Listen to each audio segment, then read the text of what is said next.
So இந்த மாதிரி என்னோடய நார்மல் சில்க் சாரியில் தான் நான் வந்து இப்போ ஸ்டோன் ஒர்க் பண்ணுறேன். இந்த ஒர்க் பண்ணுறது வந்து ரொம்ப ஈஸி தான். மோரோவர் வந்து காஸ்ட் வைஸ்மே வந்து இது ரொம்ப உங்களுக்கு வந்து நீங்கள் டைரெக்டாக வந்து ஒரு ஸ்டோன் ஒர்க் சாரீ எடுக்கிறத கம்பேர் பண்ணி நீங்களே ஒர்க் பண்ணுறப்போ உங்களுக்கு காஸ்ட் வைஸ்மே வந்து ரொம்ப கம்மியாக தான் இருக்கும்.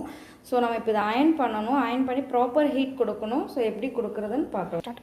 ஸோ பார்த்தீங்கன்னா நான் அயன் பாக்ஸ் வந்து இங்கே சில்க் மோடில் வந்து வச்சுருக்கிறேன். Silk mode. ஸோ சில்க் மோடில் வச்சுட்டு நான் ஜஸ்ட்டு ஒரு 15 to 20 செகண்ட்ஸ் தான் நான் வந்து ஒவ்வொரு டிசைனுக்குமே வந்து ஹீட் ப்ரெஸ் வந்து கொடுக்க போகிறேன். அந்தளவுக்கு கொடுத்தாலே வந்து நமக்கு போதும். ஸோ ஸ்டோன்ஸ் இது மோரோவர் இது வந்து சின்ன டிசைனாக இருக்கிறதுனால சீக்கிரமே வந்து சில்க் சாரியில் வந்து ஸ்டிக் ஆகிடும். ஜஸ்ட் பார்த்திங்கன்னா இங்கே லைட்டாக வந்து சுருங்குற மாதிரி தெரியும். ஸோ ஒவ்வொரு டிசைனுக்குமே நீங்கள் ஹீட் வச்சதுக்கப்புறம் ஜஸ்ட் இந்த மாதிரி ஸ்பாஞ்ச் வச்சு நல்லா ப்ரெஸ் பண்ணி கொடுத்துக்கோங்க.